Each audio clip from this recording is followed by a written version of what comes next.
Hi guys, welcome to Dee's Media World.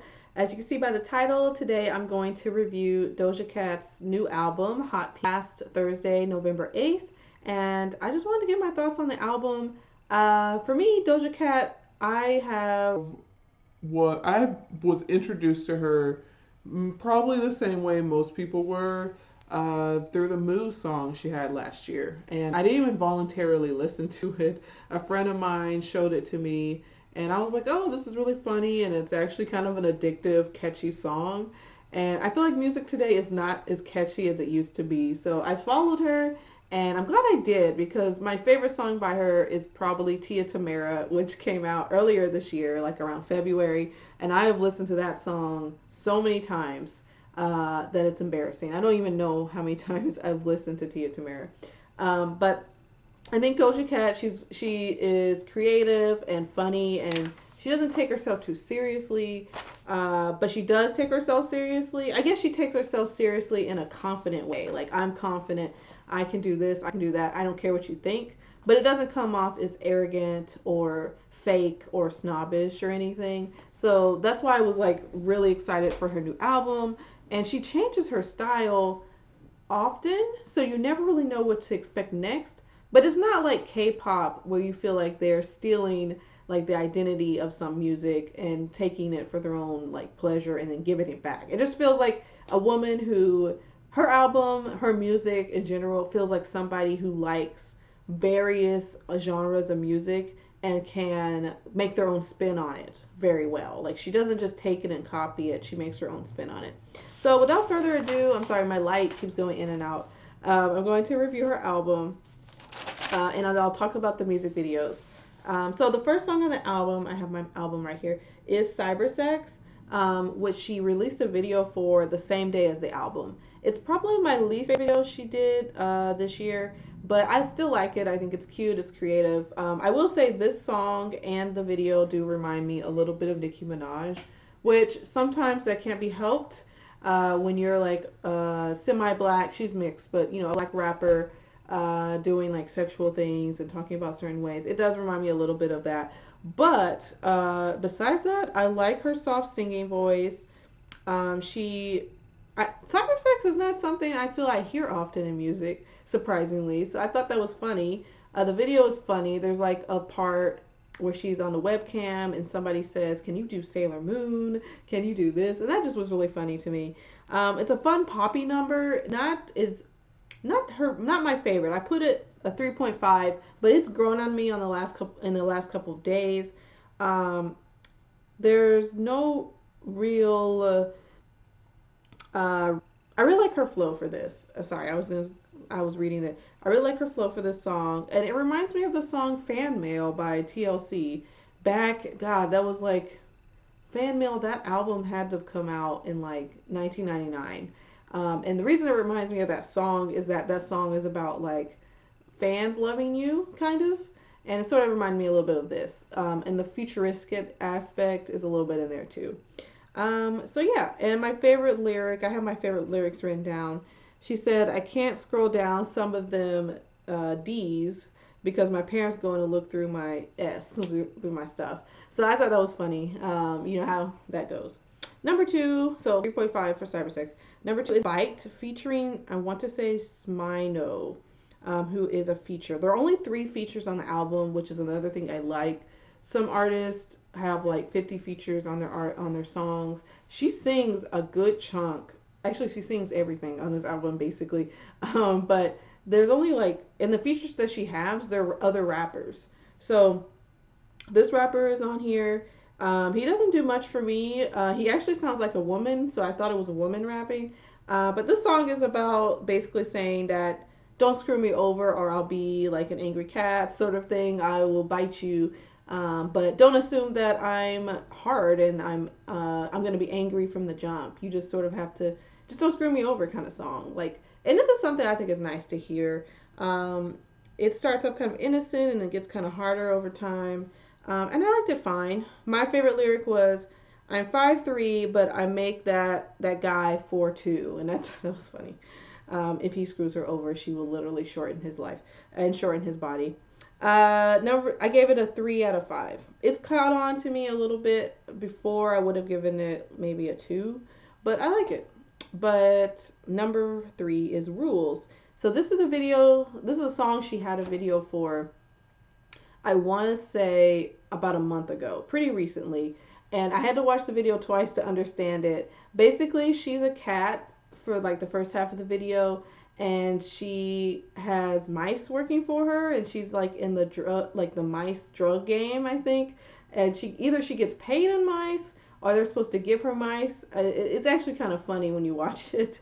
I love the things she does with her eyes in that video. It's her. I think it's her second sexiest. Cyber Sex is probably her sexiest. Rules, she kind of has like the low cut shirts and the leather clothes. I prefer that look over what she had in Cyber Sex. But it's very sexy. It has kind of a Kendrick Lamar flow in the lyrics, but not in a way where you feel she's copying him. It just feels natural. Like she changes her voice up a lot in her music, and it actually really benefits her, I think. Let's see. It's kind of a haters kind of song, don't hate on me. Every rapper has that, but it's not as cliche, I think, as that. I think it's a lot of fun. I feel like she's kind of talking about she briefly mentions the haters in the second verse, but in another part of the verse when she says you're trying to cast a spell on a bitch with potions. I love that's my favorite lyric in the song. She could be talking about anybody, someone who's trying to date her, someone who's trying to get one over on her. She could be talking about haters, but I love that line, and I think there are a lot of clever lyrics. I like the line. Something like twins look identical like Olsen, which is what Tia and Tamara was also about, that song. So I wondered if she was going to make an Olsen twin reference. But I gave this one a 5 out of 5. I think it's fire. Love it. All right, the next song is Bottom Bitch, which she also had a video for about a month and a half ago. It was before Rules. And it actually is probably her most surprising video because it has that 2000 skater punk look that I don't think I've seen a black artist. She's mixed, sorry, but I haven't seen a woman of color do a video like that. I don't remember ever seeing a skater girl punk sort of thing with like, you know, black women. She has black women in the background, black men, stuff like that. And it was funny because I watched it and I was like, oh, I remember when that was such a thing, the Avril Lavigne style and stuff. And I was like, well, there was, I think her name was what's the name? I have to look it up. There was a black artist who kind of did that, but she wasn't mainstream. Anyway, yeah, I thought that this song, it's a random song, even though it's also about like sex and drugs and stuff. It's about her best friend. You could take it a couple of ways. You could take it as, she literally has a bottom bitch, which is, bottom bitch is a woman who, like a prostitute who is your main prostitute. Or you could take it, she could take it like it's her best friend who's always down for her. But bottom bitch is kind of derogatory a little bit. So she could be like this woman she just really depends on and trusts with like everything, but she's still above her and she's still her pimp. She literally says in the song, I'm her pimp, she's my bitch kind of thing. So I'm not really sure if it's a sexual thing between her and this woman who's her bottom bitch, if she's literally just saying, or she's figuratively saying she's my bottom bitch, she's my down ass bitch. I don't know. You can take it however you want to, but it's a very catchy song. I would say it's one of the most.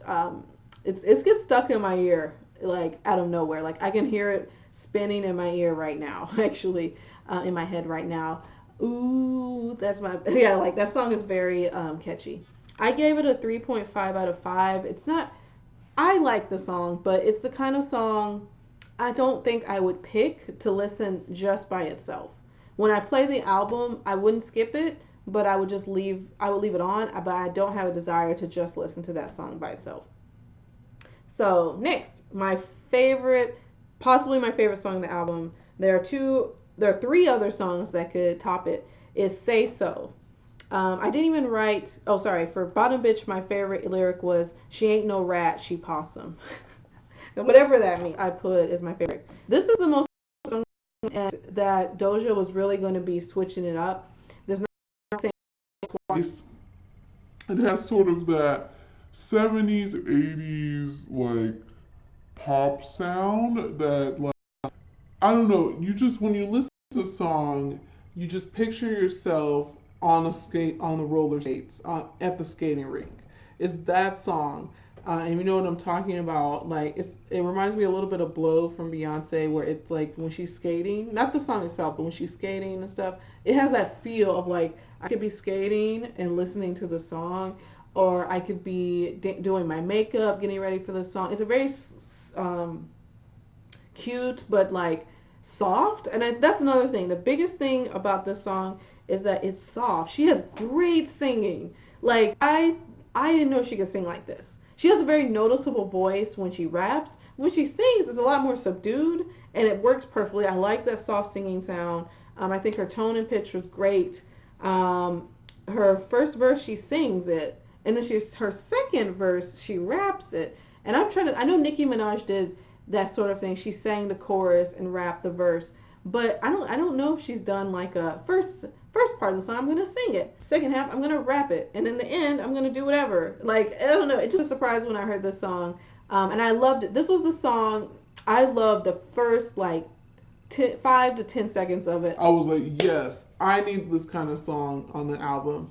Every album needs that song that just like kind of takes you off surprise, and yeah, it's perfect. 5 out of 5.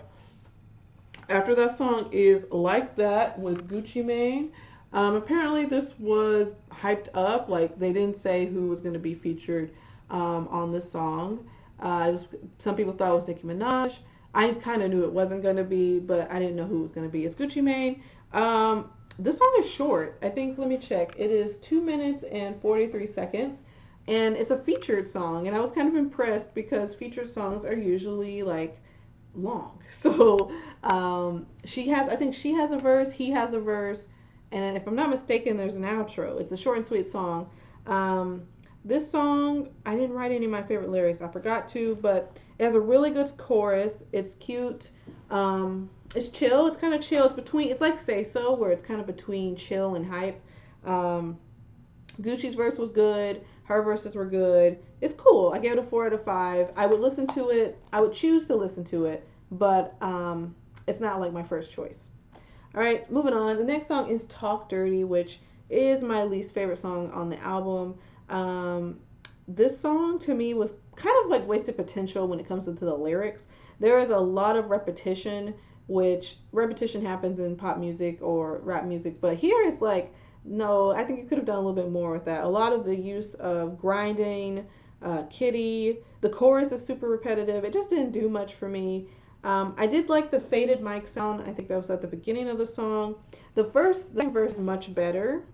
She switches between singing and rapping in the second verse. And I really like the outro, which I think is the best part. To sing and not overstay the singing. So I give this a 3 out of 5, which considering that I consider this like my least favorite song, a 3 out of 5 is like nothing. That's average. That averages out. After that is Addiction. Woo! Song is a 5 out of 5. I love the way she sings dance.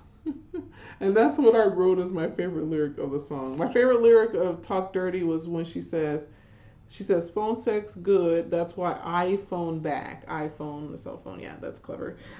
So back to Addiction, 5 out of 5. So this song, I couldn't pinpoint it, but it reminds me of something The Weeknd might sing a few years ago, or might sing now. I'm not sure what The Weeknd's up to. She has great singing here, just like in Say So. There's lots of good layering with the layering. So it's a song about doing drugs. And like how she's addicted to drugs And stuff like that. and how it makes her feel. There's a lyric in there about how, she prides herself for like not doing drugs for like a day or something like that. So it's basically a love letter to being an influence, and that's something a lot of singers, rappers, pretty much I think every genre probably has a song about someone who's on drugs. So I would say that's the only takeaway that I don't like about the song maybe is the promoting of using drugs, but still the song is still amazing. And you could think of it as being addicted to other things. We all have our addictions. I actually have a lot of favorite songs about addiction. I was looking at my iPod, the song by Kanye West, Addiction. The song by Kelly Clarkson is called Addiction, which I love. Addicted, I think is the name of that song. Great songs. Addiction is actually a very interesting topic for music, I think. So there's a lot of ways you can go with it. So, any case, I love that song. 5 out of 5. After that was Streets, which is also a 5 out of 5 song. This song is just fire, pure fire. I didn't realize that this was a sample From the B2K song Streets. So I was like, oh, okay, that sounds a little familiar. It's one of I love when artists do samples from songs that aren't as popular or as recognizable, because I think that allows a little more creativity. It has sort of a slow R&B groove. I think the singing and the chord plot. My favorite lyric is, "We play our fantasies out in real ways, and no final fantasy can we end these games." So With her lyricism. I think JoJo's one of her biggest strengths as an artist right now is that she's still thirsty she's hungry, she's thirsty for being successful. She hasn't gotten to the point of being lazy yet. So she has these lyrics that I was reading the lyrics, and they were just creative to me. The last thing, I had some more to say. I said Streets. I thought it was a different artist for a second. It could have sounded like someone else singing it.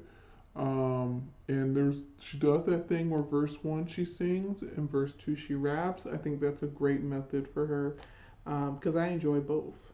And the only complaint I have about the song is that it could be long. Should have been an intro. It could have been 7 minutes. I wouldn't have complained. Shine. This is also a song I don't care for. It's also a 3 out of 5.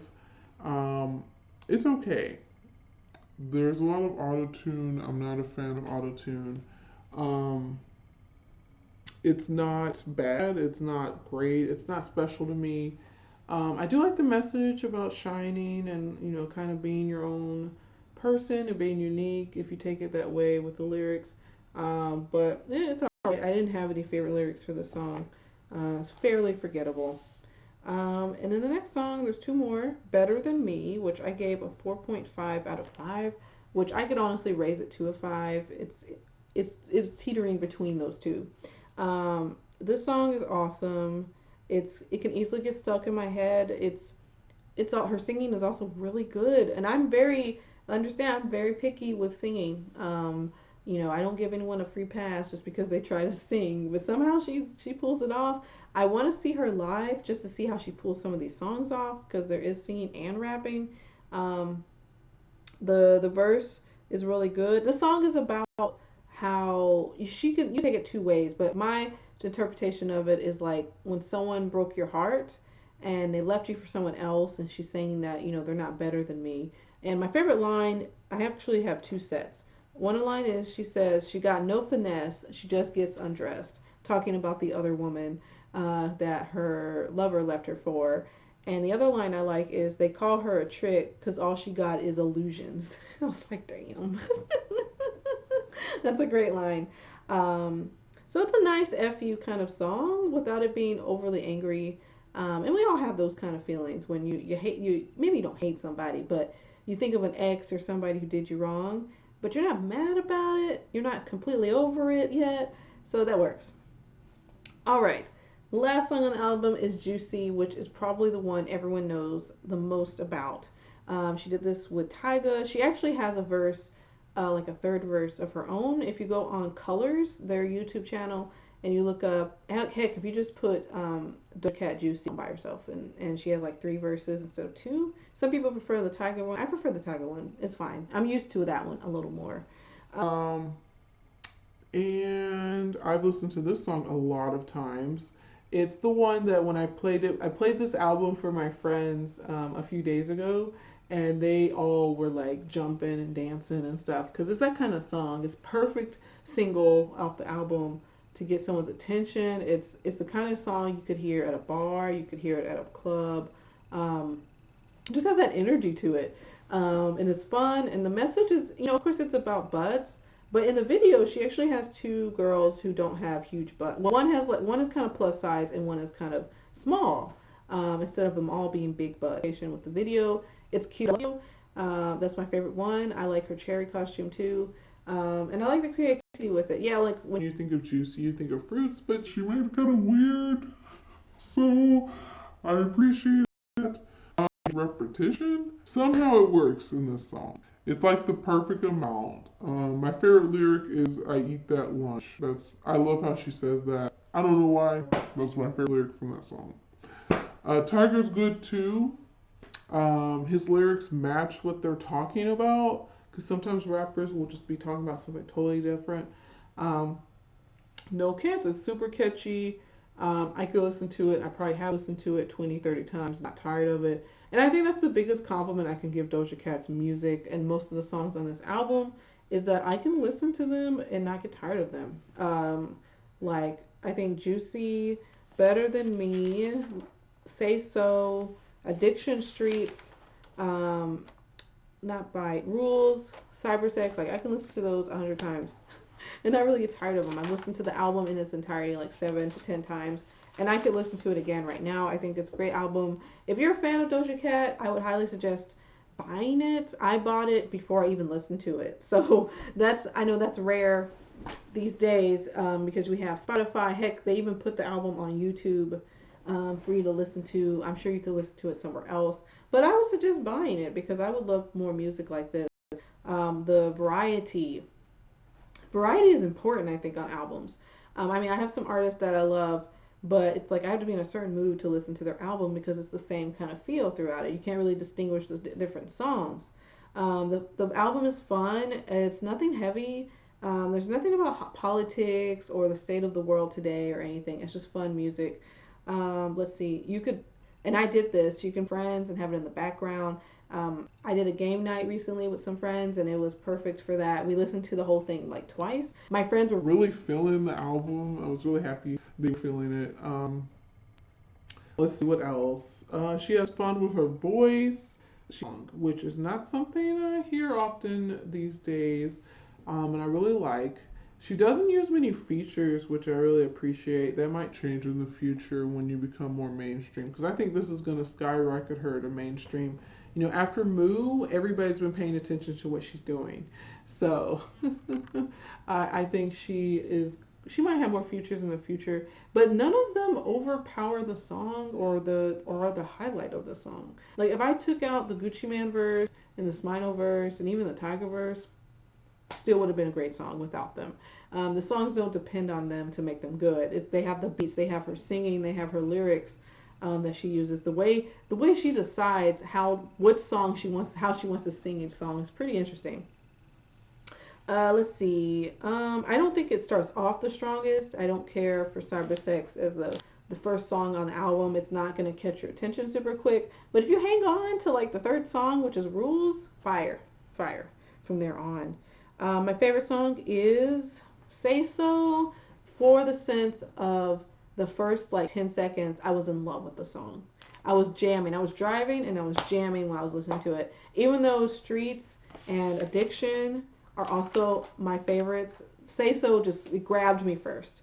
My least favorite song is probably Talk Dirty. I have no desire to really listen to it. I won't skip it necessarily, but I think it's too repetitive and a little pointless. Shine is up there with me on being a little on the pointless side when it comes to the song, but I don't hate any of the music on the album. I think the album essentially is crisp. I think it's fire, it's crispy, it's not boring at all. The only downside is it's not church friendly slash family friendly slash religious friendly, music. Like I would recommend it to anybody who's okay with cursing and sexual references. You would not play this album with your friends or family, but family. There are some people who do not like. I know some friends who do not like sexual lyrics and things. I don't. I think I could play. Could I play any of the songs? Let me think. I think I could play Shine, possibly. Say So, I think, would be okay. Maybe Addiction would be okay, I think. I would have to go back and look at the lyrics. But the downside, and it's not even one that affects me personally, but if you're not into sexual lyrics at all and cursing, I think she curses almost every song. That's the other thing. then it might not be for you. But most people are fine with those things, so I highly recommend you buy it. All right, so that's my ramble about Hot Pink. I do like the album art for Hot Pink. I'm surprised it's not weirder, to be honest, but it is sexy. It's pretty. I like it fine. It's similar to her first album, Amala, where she is similar. It's not that different either. But anyway, I don't want to keep rambling. But I hope you guys have a nice day, and I will see you next time. Bye.